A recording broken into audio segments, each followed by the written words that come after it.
Sejumlah warga mendatangi kantor pelayanan PAM Jaya di Pasar Rebo, Jakarta Timur. Warga protes kenaikan pembayaran PAM 100% di bulan ini.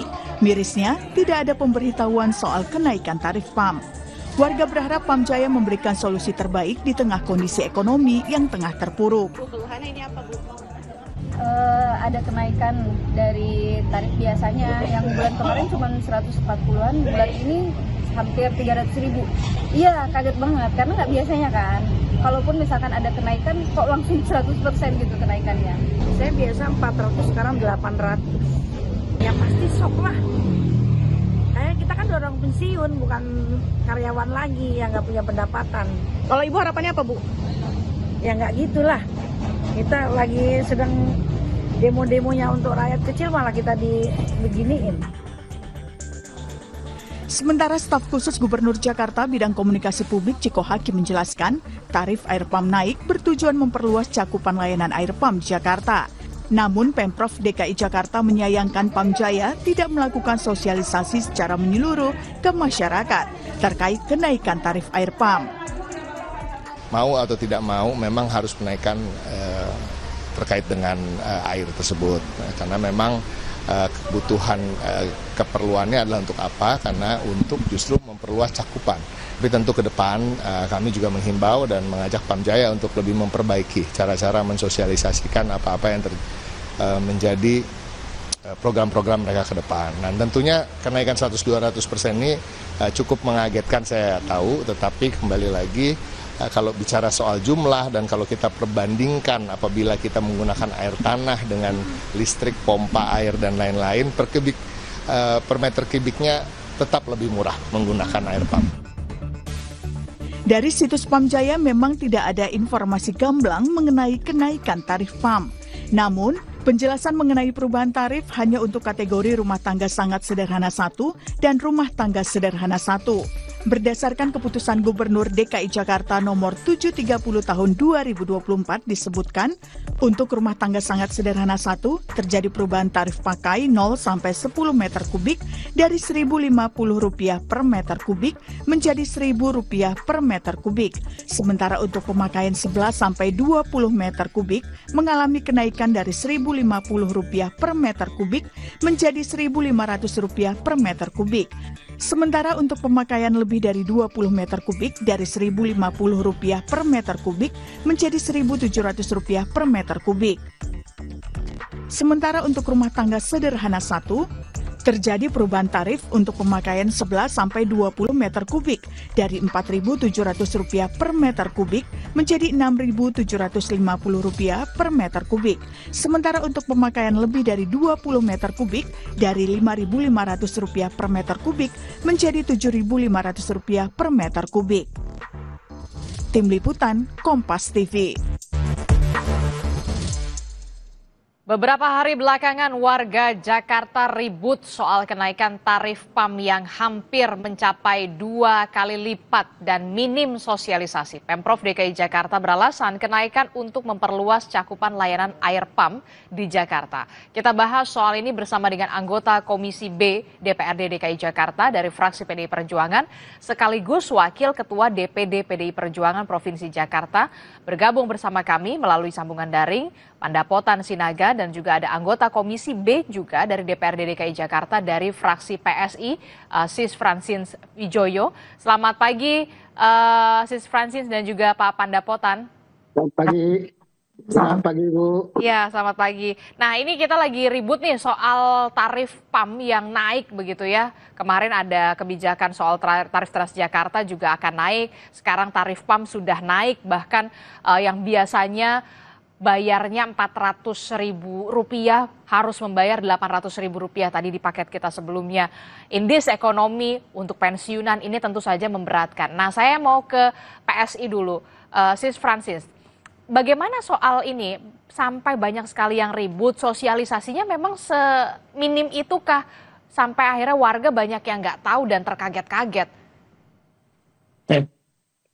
Jadi sebenarnya acuannya adalah Kepgub ya, keputusan Gubernur nomor 730 tahun 2024 yang seharusnya berlaku per 16 Oktober 2024. Namun kenaikan tarifnya itu sebenarnya akan dikenakannya di Januari 2025, ditagihnya di Februari 2025. Nah, ini sebenarnya ada jeda waktu juga nih yang menurut kami juga agak janggal ya. Biasanya kan kalau keputusan gubernur itu sesuai dengan yang dicantumkan di Kepgubnya, dia berlaku sejak tanggal ditetapkan.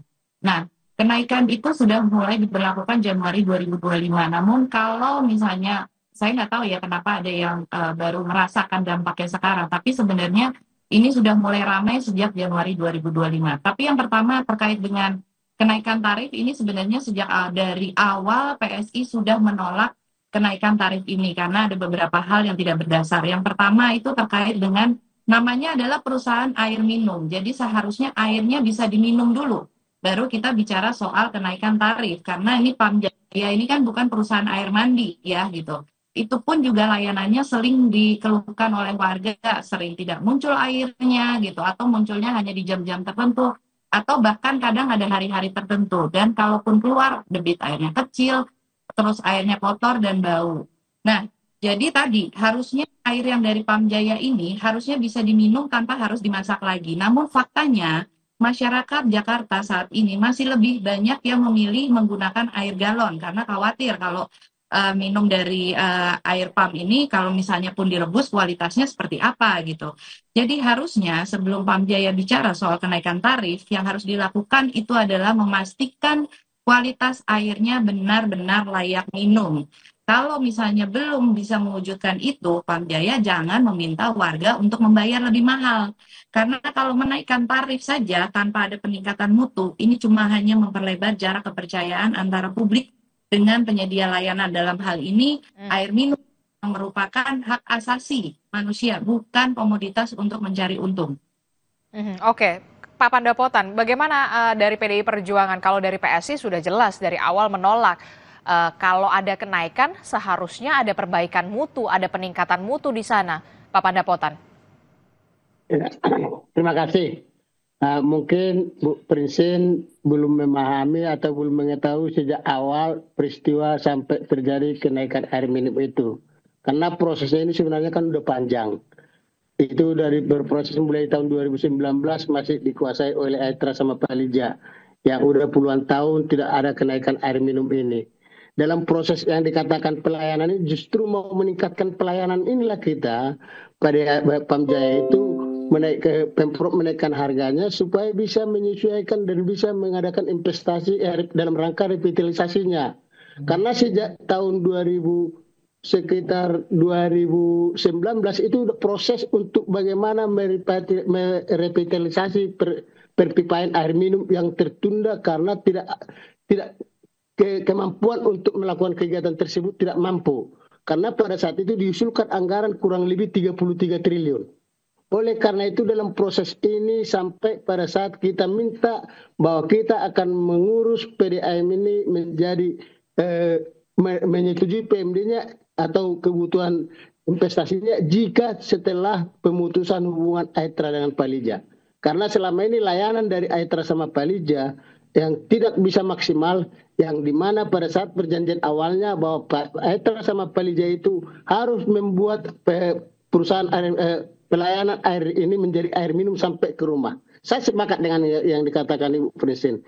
Oleh karena itulah proses ini dikerjakan, dilaksanakan supaya bisa memenuhi kebutuhan 100%-nya, sekaligus memenuhi kebutuhan revitalisasi perpipaannya sehingga kebutuhan air minum sampai ke masyarakat dari air minum.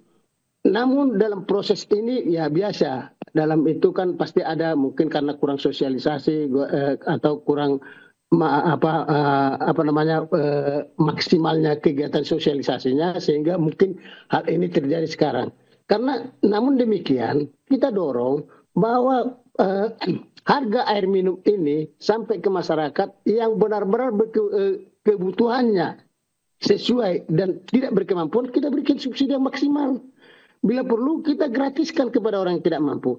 Tapi pada orang yang memang layak dan mampu dan bisa menghambur-hamburkan air seperti yang dikatakan tadi juru bicara Pak Gub bahwa masih lebih murah penggunaan air minum, air pump daripada air tanah.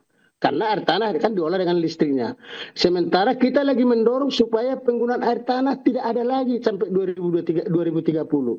Karena itu udah mengganggu rongga-rongga geologi tanah kita.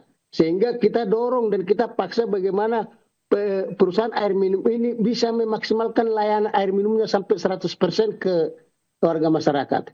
Itu mungkin Mbak yang Adisti. bisa saya buka pertama ini, bahwa persoalan ini memang kita bukan tidak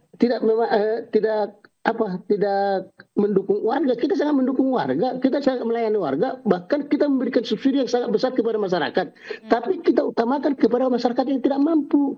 Kalau masyarakat yang layak itu atau untuk usaha itu yang namanya air tidak seberapa persen itu.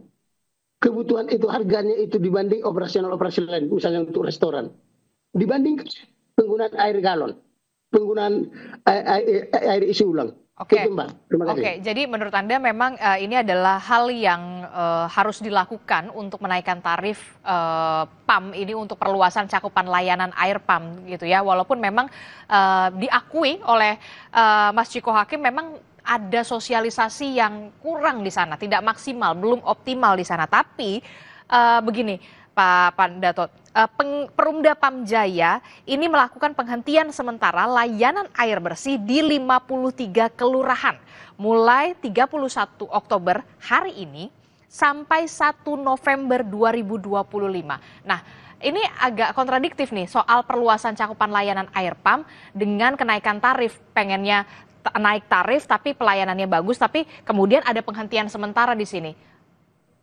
Jawaban Anda, Pak? Penghentian sementara ini kan karena ada persoalan PLN yang lagi perbaikan. Itu kan cuma 1 hari. Jadi itu kan karena dalam proses perbaikannya ada masalah di PLN-nya. Ya, dan dia langsung umumkan. Artinya kan dia udah memahami, jadi paling tidak hanya proses 1 hari itu, ya kalau misalnya kebutuhan satu dicadangkan dulu, dimasukkan dulu karena ada perbaikan pula, itu kan teknis Mbak. Bukan jadi menghambat atau mengurangi layanannya, tidak. Justru dengan pemberitahuan itu, makin pelayanannya makin mulai terbuka. Itulah Mbak. Jadi kan hanya 1 hari, karena hanya perbaikan PLN. Oke, nah kalau kondisinya sudah seperti ini, apa yang bisa diperjuangkan dari sisi warga begitu ya? Kalau tadi Anda menyebutkan untuk masyarakat dalam tanda kutip prasejahtera begitu ya, ada subsidi, tapi kemudian ada juga yang merasa masih keberatan nih sebenarnya, Pak Pandapotan. Jadi gini Mbak, kan kalau misalnya di sini kita mulai diajarkan untuk berhemat. Kalau misalnya untuk warga yang memang pas-pasan untuk apa semua kebutuhannya, ya jangan pakai maksimal supaya harganya jangan maksimal. Karena ukuran untuk kebutuhan itu kan udah ada ukurannya, udah diukur seberapa kebutuhan rumah tangga itu. Misalnya dengan keluarga berapa orang, ada ukurannya itu, sampai sekian cukup untuk airnya. Tapi kalau misalnya dia pakai pengamburan atau maksimal apa semua, akhirnya kan ada kelipatan harganya, perhitungannya. Itu. Namun kalau untuk yang tidak mampu, kita dorong. Bila perlu gratis kepada orang yang tidak mampu. Itu kita dorong Mbak. Jadi artinya kita harus bisa mengklasifikasikan kebutuhan dan untuk layanan kepada masyarakat. Kan dari sekian juta masyarakat ini kan nggak bisa kita puaskan semuanya Mbak. Ada yang layanan khusus, ada yang layanan perhitungan-perhitungan memang sesuai dengan kebutuhannya. Dan untuk diajarkan kita untuk berhemat. Kira-kira. Oke, Sis Francine masih bergabung bersama kami. Nah, tadi kita sudah mendengar penjelasan dari Pak Pandapotan bahwa memang kenaikan tarif ini untuk memperluas cakupan layanan air PAM begitu ya ke seluruh wilayah di Jakarta, termasuk juga kita harapkan juga didorong juga dari Komisi B, komisi Anda semua begitu ya, supaya ada subsidi bagi masyarakat yang tidak mampu bisa digratiskan. Dan masyarakat yang tergolong mampu begitu ya bisa melakukan atau mensubsidi masyarakat yang tidak mampu. Nah, bagaimana Sis Francine melihat ini? Oke, jadi selama ini yang jarang disorot itu adalah terkait dengan tingkat kebocoran air atau non-revenue water atau NRW ya. Di mana dari 2017 sampai 2024 rata-rata kebocoran air itu adalah sekitar 45%. Jadi artinya 45% air dari PAM Jaya itu hilang di jalan, tidak sampai pelanggan. Hampir separuh nih, ini sangat besar sekali ya, gitu. Nah, penyebabnya tuh macam-macam tadi, misalnya ada pipa bocor, pencurian air, sampai tadi tidak efisiennya sistem distribusi dari Pamjaya.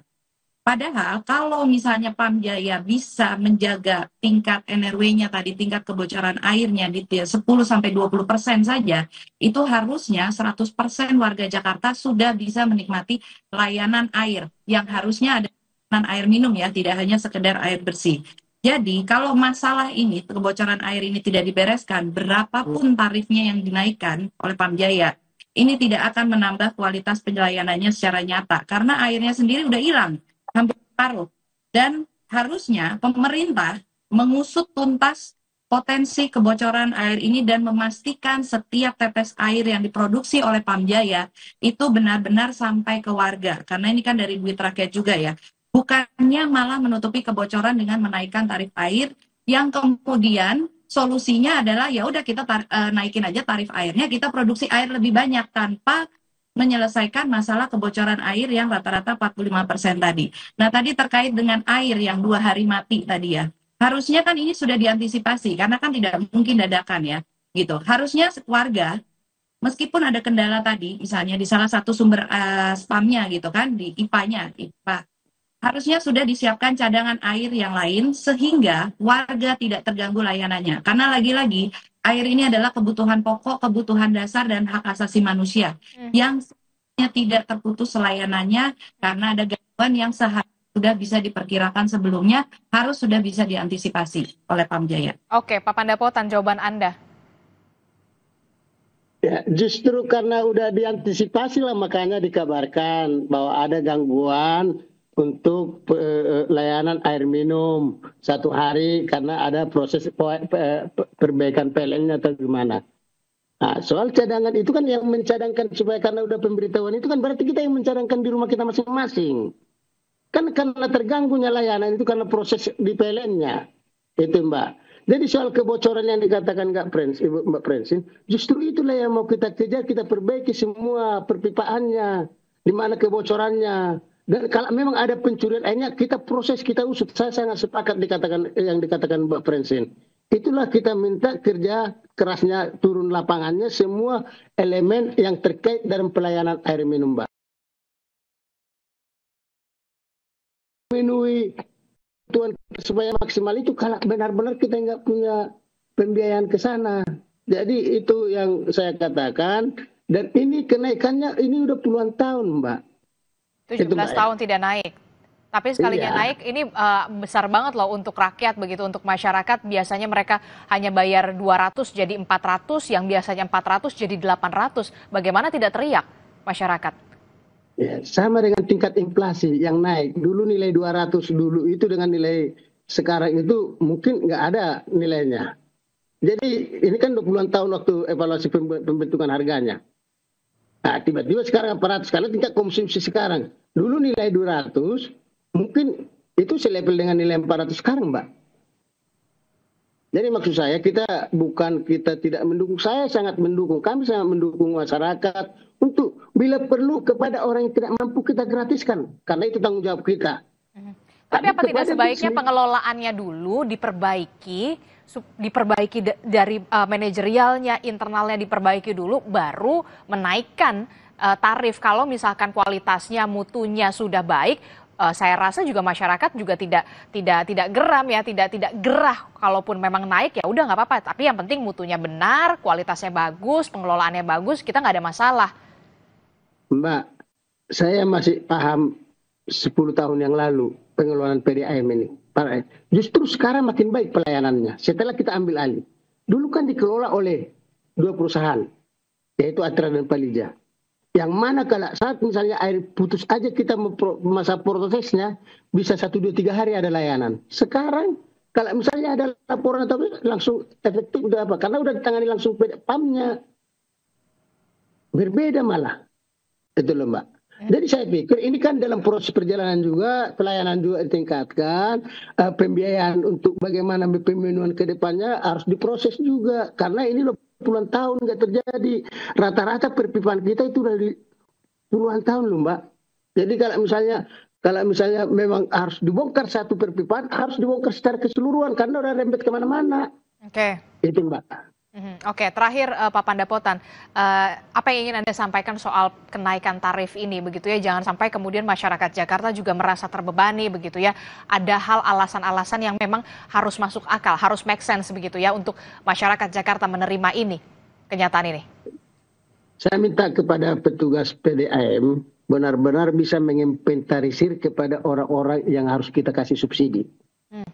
Tidak semuanya bisa kita berikan subsidi. Misalnya, masa kita harus samakan biaya yang tinggal di apartemen sama dengan yang tinggal di rumah susun atau di rumah kumuh. Itu yang perlu. Jadi yang kedua, benar-benar awasi perdagangan airnya. Jangan-jangan pihak-pihak apartemen itu melakukan protes seperti ini karena dia tidak bebas lagi melakukan penjualan air yang mereka lakukan selama ini. Itu menjadi perhatian khusus Mbak. Karena yang terjadi ini hal-hal seperti ini. Masa pihak apartemen minta diberikan subsidi, sementara warga yang tidak mampu kita nggak perhatikan, itu Mbak. Oke, Sis Francine, apa yang ingin Anda sampaikan selaku juga rekan dari Komisi B DPRD DKI Jakarta untuk bisa kemudian masyarakat ini tidak merasa keberatan begitu ya dengan adanya kenaikan ini, walaupun kita tahu kita berharap peningkatan kualitasnya juga seiring berjalan dengan peningkatan tarifnya begitu. Oke. Sebagai informasi, keputusan Gubernur terkait dengan penetapan tarif air minum Pamjaya nomor 730 tahun 2024 ini memiliki banyak masalah.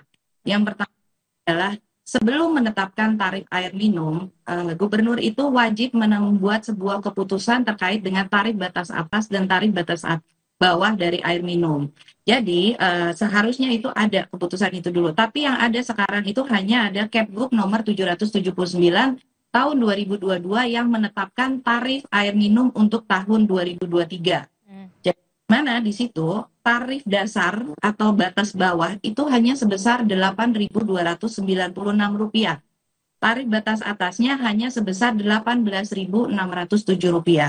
Nah, kalau di 2024 bagaimana? Kalau dipakai dengan rumus yang sama yang ada di dalam Permendagri, itu harusnya maksimal tarif batas atas itu hanya sebesar Rp20.269. Nah, sementara tadi yang disinggung tadi, pelanggan apartemen dan kondominium ini mereka mengalami dua hal yang dirugikan. Yang pertama adalah kesalahan klasifikasi kelompok pelanggan, di mana mereka seharusnya sebagai hunian itu masuknya di kelompok K2, bukan di kelompok K3 yang untuk industri atau komersial, yang pasti tarifnya jauh lebih mahal.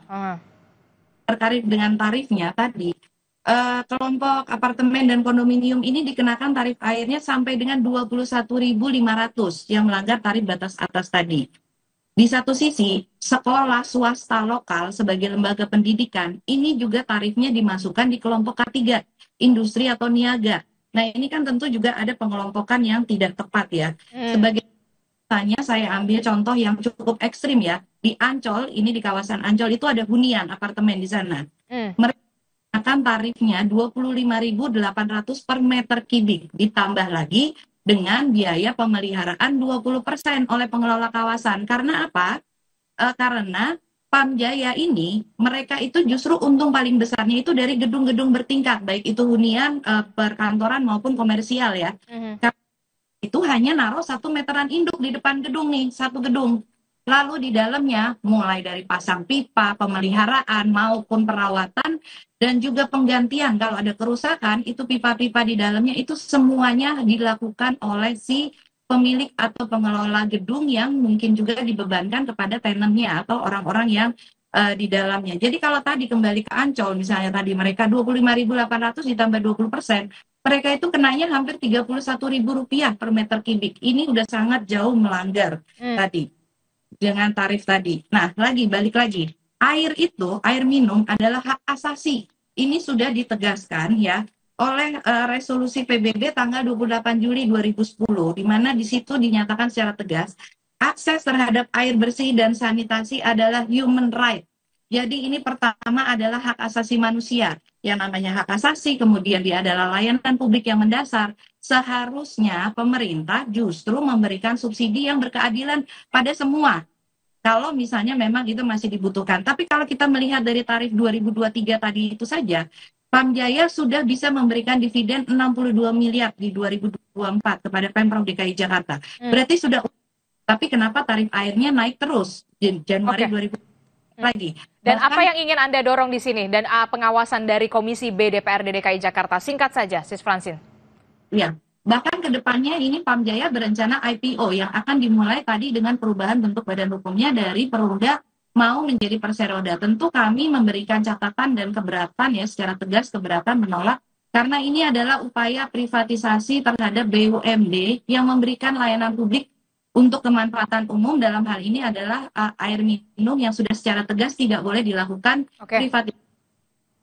Oke, nanti kita akan lihat bagaimana langkah yang akan dilakukan oleh Pemprov DKI Jakarta untuk menyelesaikan permasalahan tarif PAM ini yang dirasa banyak sekali keberatan masyarakat di Jakarta. Terima kasih Sis Francine dan juga Pak Pandapotan Sinaga telah bergabung bersama kami. Sehat selalu. Assalamualaikum, selamat pagi. Pagi, Bu. Saudara, informasi penting lainnya masih akan kami hadirkan usai jeda. Hujan deras dan angin kencang terjadi di sejumlah daerah. BMKG memprediksi puncak hujan lebat disertai angin yang akhir-akhir ini melanda hampir seluruh wilayah Indonesia, khususnya Jabodetabek, selesai pada bulan April 2026.